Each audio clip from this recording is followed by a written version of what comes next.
Ambisi pemerintah untuk mengurangi subsidi energi dituangkan melalui transisi penggunaan peralatan serba listrik, mulai dari kendaraan yang teranyar kompor listrik ini ya. Tapi benarkah penggunaan kompor listrik bisa jadi solusi yang tepat? Nah, selengkapnya kita akan ulas bersama pengamat energi terbarukan, ada Surya Dharma. Selamat sore Pak Surya, terima kasih sudah memberikan waktunya bersama kami di kesempatan Sisi Metropolitan kali ini. Kalau Anda melihat apakah secara perhitungan kompor listrik bisa dikatakan lebih hemat untuk masyarakat, seperti apa sih Anda menilainya? Saya kira begini, perhitungan ini kan basisnya itu adalah harga yang dua-duanya harganya subsidi, jadi tidak real sebetulnya. Kalau kita mau menghitung yang lebih tepat itu adalah mestinya harga keekonomian dari tiap-tiap penggunaan itu, ya. Karena nanti kan kalau beralih itu kan bukan hanya untuk yang gas 3 kg, tapi yang gas yang 12 kg kan juga pasti akan beralih, gitu ya. Nah, kalau kita mau menghitung dengan harga yang tanpa subsidi, tentu angka-angka yang tadi itu barangkali masih kurang tepat. Bahwa berapa persen lebih hemat itu barangkali 10-12 itu fine aja. Saya kira itu adalah perhitungan secara umum.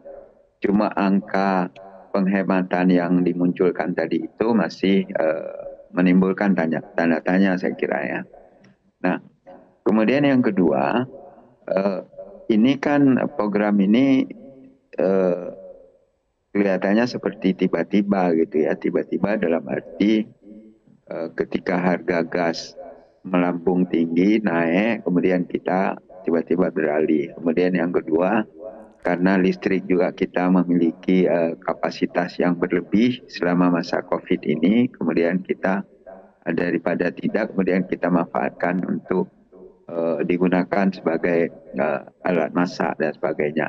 Dan yang kami khawatirkan itu, kalau ini tidak dibuat melalui sebuah perencanaan jangka panjang, setelah nanti orang beralih, kita akan mengalami kekurangan. Jadi apa yang disebutkan tadi, kekhawatiran bahwa nanti akan padam dan sebagainya, saya kira sangat cukup beralasan.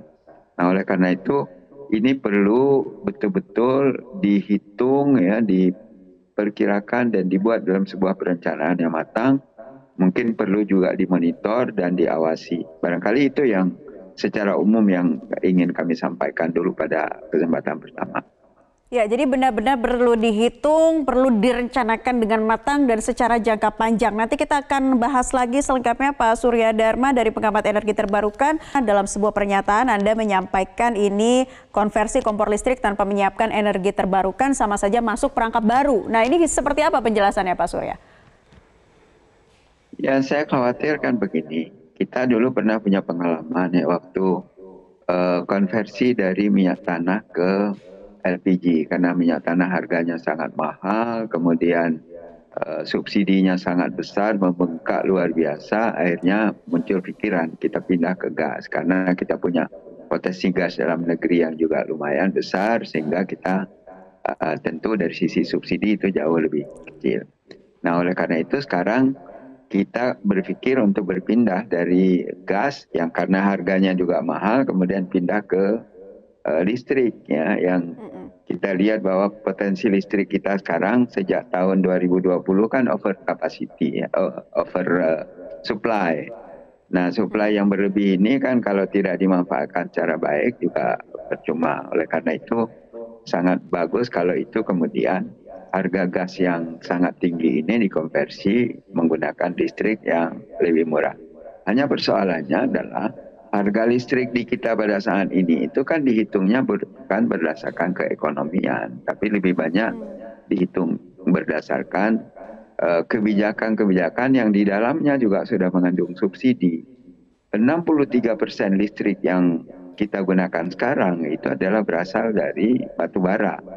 Harga batu bara pada saat ini itu sudah $450 per ton. Sementara yang dijual kepada PLN sesuai dengan DMO itu maksimum hanya boleh $70 per ton. Berarti ada potensial loss bagi negara yang luar biasa besar. Nah, kalau ini terus kita pergunakan semacam ini, itu kan berarti sama juga dengan kita keluar dari satu masalah masuk pada masalah yang lain. Apalagi kita sudah punya komitmen terhadap dunia bahwa kita ingin mengurangi emisi karbon 29% tahun 2030. Nah, kalau masih tetap bergantung kepada batu bara, berarti emisi karbon juga akan tetap besar. Nah, upaya lain adalah kita harus menggunakan energi terbarukan gitu ya. Tetapi persiapan untuk pengembangan pemanfaatan energi terbarukan itu juga tidak disiapkan dengan baik. Akibatnya nanti kalau terjadi ya rush dalam penggunaan listrik karena orang banyak sekali beralih menggunakan kompor listrik, akibatnya kan kekurangan listrik. Kekurangan listrik itu yang bisa dipenuhi yang cepat itu dari mana? Yang cepat itu kembali lagi kepada fosil. Akibatnya kan sama saja. Kita beralih dari satu, lari dari satu masalah, masuk kepada masalah yang lain. Kalau ini kita tidak siapkan dengan baik.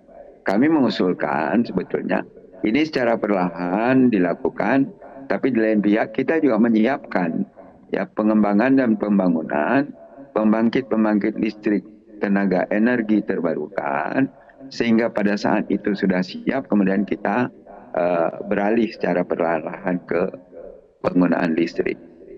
Oke, jadi harus ada perencanaan yang matang, kemudian konsisten dari pemerintah dalam konversi kompor listrik ini dan memberikan kepercayaan kepada masyarakat. Terima kasih pengamat energi terbarukan Bapak Surya Dharma sudah bergabung bersama kami di kesempatan Sisi Metropolitan kali ini.